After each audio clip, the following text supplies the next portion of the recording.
व्यक्ति की तरक्की के पीछे एक महिला का हाथ होता है। अगर इस जगह पे आलोक एक बड़े पद पे होते तो क्या यही सपोर्ट आलोक को दिया जाता? हस्बैंड की बेसिक ड्यूटी उसने फुलफिल की है। हाँ। वो पढ़ा करके किसी कुछ ऐसा नहीं। इसमें पैसों का मामला नहीं है, मामला स्टेटस का है और इमोशंस का है। कितने साल के बाद ये डाउरी का मामला? 7 साल के अंदर। हस्बैंड पहले उसको पढ़ाया, फिर बाद में वो उसका प्रॉफिट लेने का ये ट्राई किया।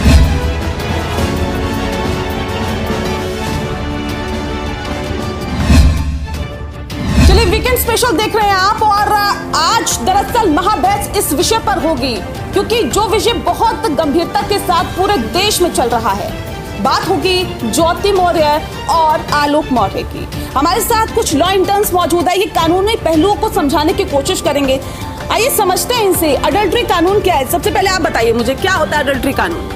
एडल्ट्री कानून में ये है कि अभी राजस्थान हाईकोर्ट ने ये लीगल कर दिया है कि कोई एक पति और पत्नी किसी गैर शादीशुदा होने के बाद भी किसी गैर औरत या मर्द के साथ संबंध बना सकते हैं। तो ये इलीगल नहीं है, अब ये लीगल कर दिया गया है। जी, ये लीगल कर दिया गया है। लेकिन ऐसे में क्या आपको लगता है कि जो ज्योति ने किया वो सही था कानूनी पॉइंट ऑफ व्यू से?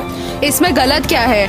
जब मर्द करे तब हम तो उनको कूल टर्म कर देते हैं, और जब औरत करे तब उनको आप लो पॉइंट में जाके उनको डिग्रेड कर देते हैं। ज्योति मौर्य ने इस वक्त जब आलोक मौर्य ने अपनी बात सामने लाई कि ज्योति मौर्य का अफेयर चल रहा है और उन्होंने उन्हें एक्सप्लॉइट किया है, तो ज्योति मौर्य ने उनके ऊपर एलिगेशन लगाया है कि शादी के समय उनसे डाउरी की डिमांड की गई, कुछ 40-50 लाख। कितने साल तक डाउरी का मामला दर्ज किया जा सकता है? शादी के लगभग 10 से 12 साल हो गए, कितने साल के बाद ये डाउरी का मामला? 7 साल के अंदर। 7 साल के अंदर। ये टाइम ज्यादा हो गया है। हाँ, ये टाइम ज़्यादा हो गया, इसलिए ये डाउरी का मामला जब वो उनके साथ ही रहती थी तब तो उन्होंने उनके ऊपर नई इल्ज़ाम लगाया कि दहेज मांगते हैं या कुछ भी, पर अब उनके ऊपर जब बात उठी है तब उन्होंने दहेज का ये डाउरी का मामला सामने लाया है। निजी चैट को कभी भी हम अपनी साइड से शेयर कर सकते हैं, लेकिन हम किसी दूसरे के फ़ोन से लेकर के हम उसका स्क्रीनशॉट किसी को दिखा रहे हैं तो प्राइवेसी की इन्फ्रिंजमेंट और उससे सख्त कार्रवाई हो सकती है।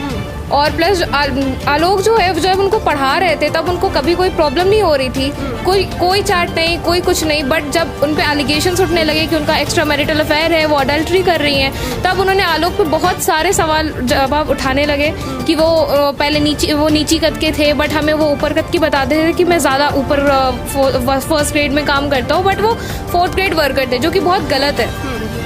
तो इसमें मैं तो सवाल इस बात को लेकर भी है ना, देखिए शादी के इतने साल बाद आपको पता चला कि वो कौन से ग्रेड के कर्मी हैं, या ये कहा जा सकता है कि कौन से विभाग में कौन से ग्रेड पर काम करते हैं। क्या शादी के इतने साल बाद पता चला? अगर हम महिला आगे आ गई, आज आके बोल रही है, वो SDM थी मैम, तो उसके पास इतना नॉलेज तो होना चाहिए मैम। वो पढ़ी लिखी थी, अगर वो ना समझ होती, इलिटरेट होती, तो हम ये एक्सेप्शन दे सकते थे उनको।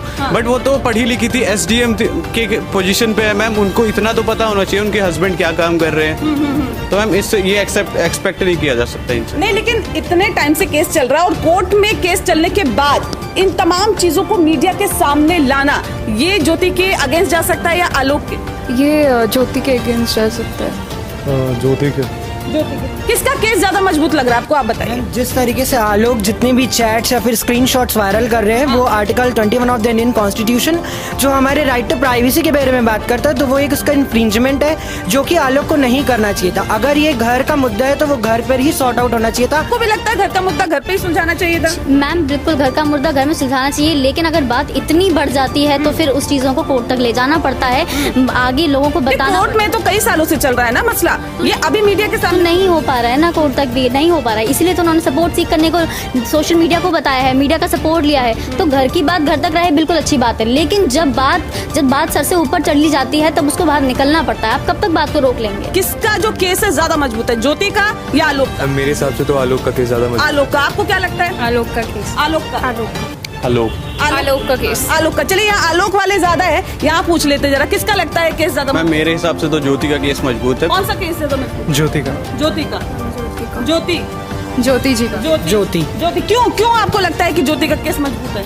मैम बिकॉज जो कोर्ट की प्रोसीडिंग है वो अलग चीज़ है। वो डोमेस्टिक जो भी उन्होंने हैरेसमेंट वगैरह जो भी ऐसा डाउरी के केसेस वगैरह जो भी चार्जेस लगाए हैं वो अलग चीज़ है मैम, कोर्ट में चल रही है साइड बाय साइड। बट एक पर्सन अगर उसके ऊपर चार्जेस लगी है मैम, वो क्रिमिनल चार्जेस तो ऐसे ज्योति के ऊपर तो नहीं लगी है मैम, उन्होंने लगाया है उल्टा, तो मैम उनको तो हम नौकरी से क्यों निकाल रहे हैं? उनके साथ जो हुआ वो तो मैम बुरा ही हुआ। अच्छा चलिए, आप लोग कह रहे हैं आलोक का केस बहुत मजबूत लग रहा है। अगर एक महिला एक अपने हस्बैंड को छोड़ती है या फिर वो कहती है कि चलिए इनके साथ नहीं रहना, डाइवोर्स का केस चलता है, तो उसके अगेंस्ट कितने लोग हो जाते हैं? ऐसे तो बहुत सारे केसेस होंगे मेरे ख्याल से, जहां पर जो लड़के हैं, जो आदमी हैं, वो छोड़ देते हैं महिलाओं को, अलग शादियां कर लेते हैं। ये उनसे कैसे अलग है? ये इसलिए अलग है क्योंकि पहले तो उन्होंने जब वो शादी करके आए तब तो जब वो पढ़ी लिखी भी थी तब भी वो उनके साथ रहे, क्योंकि वो पढ़ा रहे थे, तब तक तो ठीक था। पर जैसे ही वो पढ़ा लिखा के आए तो उन्होंने गैर संबंध बनाए। ऐसे में क्या लगता है आपको कि कौन कौन से तथ्य ऐसे पेश किए जा सकते हैं कोर्ट में ज्योति की तरफ से, जिसके बिना पर ये जो केस है वो और मजबूत हो? ज्योति बताइए। सबसे पहले तो राइट टू प्राइवेसी, जिसके बारे में हमारे जो मित्र थे वो बता रहे थे। राइट टू प्राइवेसी में उन्होंने चैट्स लीक करी हैं, ये राइट टू प्राइवेसी के खिलाफ है। ठीक है, ये सबसे पहले हमारे ज्योति जी के फेवर में होगा। उसके बाद डाउरी का केस इसलिए मजबूत होना चाहिए क्योंकि हो सकता है उस टाइम पे जब ये शादी करके आई हो तब इनको मतलब कभी कभार ऐसा भी होता है कि जहाँ से मैं फंसा लेते हैं ऐसा करके, तो वो भी हो सकता है, वो भी एक केस हो सकता है। ठीक है। और जिस तरीके से उनको ये बोला जा रहा है कि उनकी ये डिमांड की जा रही है कि उनको उस पोस्ट से हटा जाना चाहिए, जो कि बिल्कुल गलत है। वो अपनी मेहनत से आगे बढ़ी है, जो उनका पर्सनल मुद्दा है वो पर्सनल मुद्दा होना चाहिए, और जिस पद में वो है वो पद से उनको हटाना नहीं चाहिए। अच्छा, ये लगता है कि प्रोफेशनल और पर्सनल दोनों मिक्स करना चाहिए, सरकार को एक्शन लेना चाहिए? पर्सनल और प्रोफेशनल लाइफ कभी भी किसी को मिक्स नहीं करना चाहिए, और जहाँ मिक्स होता है वहाँ पे कॉन्फ्लिक्ट बहुत ज्यादा आते हैं। आपको क्या लगता है? नहीं, क्या लगता है? मेरा ये मानना है कि अगर आप मानसिकता देखें आलोक की, तो अगर वो प्रोग्रेसिव नहीं होते वुमेन्स को लेकर, तो उन्होंने एक्चुअली उनको पढ़ाया नहीं होता कभी आगे। आप बताइए कि एक्शन होना चाहिए क्या? पद से हटा देना चाहिए ज्योति को? पद से हटाना तो ठीक नहीं होगा, क्योंकि वो एक निजी मामला था उनका, हालांकि वो कोर्ट के सामने आया, जो भी चीज़ें थी वो हुई।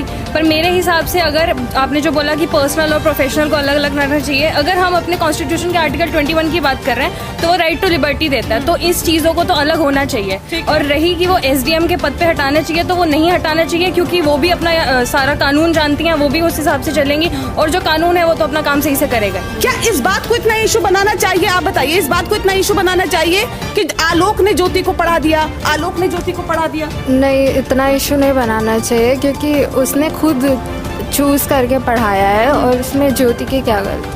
ठीक है, आपको लगता है? पढ़ाते तो माँ बाप भी हैं, पर कभी भी इस चीज़ का इशू नहीं बनता कि उन्होंने पढ़ाया है। तो मेरे हिसाब से आलोक को भी इतना इशू नहीं बनाना चाहिए था कि उसको पढ़ा। और ये बोला जाता है कि social media is the best platform to show cause the pain. इसका मतलब ये नहीं कि आप अपने निजी मामले को ही सोशल मीडिया में ला लें, ये कोई पब्लिक मामला नहीं था। हम देखें, आलोक ने उसको पढ़ाया मैम, ये तो हस्बैंड की बेसिक ड्यूटी उसने फुलफिल की है। वो पढ़ा करके किसी कुछ एहसान नहीं किया मैम। हमें नहीं पता था कि आलोक को बिल्कुल भी नहीं पता होगा कि अब उसको पढ़ाने के बाद SDM बन जाएगी या फिर जॉब मिलने का ही, वो क्रैक ही कर लेगी एग्जाम। अब बाद में उन्होंने क्रैक कर लिया तो उसके बाद इशू बना रही है। अब SDM क्योंकि ज्योति बन गई, सरकारी तनख्वाह अच्छी खासी आती है, कमाई अच्छी होती है, तो ऐसे में क्या लगता है कि पैसे का मामला इसलिए इतना ज्यादा इस पे हो हल्ला हो रहा है? बाकी अगर घरेलू वाइफ होती तो तलाक कब का मिल गया होता? नहीं, मुझे लगता है जैसे कि ज्योति अब SDM बन गई है तो उसकी तनख्वाह ऑब्वियसली बड़ी होगी, और जो उसका पति है, मुझे ऐसा लगता है कि उसका पति उसे मतलब लोअर कास्ट का लगने लगा हो कि ये मुझसे कम कमाता है या मेरे साथ कुछ ऐसा कर देगा। सोशल स्टेटस की बात है, पैसे से ज़्यादा। कि ज्योति मौर्य को ऐसा लगने लगा कि उसका पति उसके बराबर नहीं है, क्योंकि वो अब एक बड़े पद पे आ चुकी है। इसमें पैसों का मामला नहीं है, मामला स्टेटस का है और इमोशंस का है। इमोशन का मामला है। देखिए, इमोशन पर ही भारत की जनता एक तरफा हो जाती है, और क्या लगता है कि इसमें इमोशन बहुत बड़ी चीज यहाँ पर दिखाई दे रही है?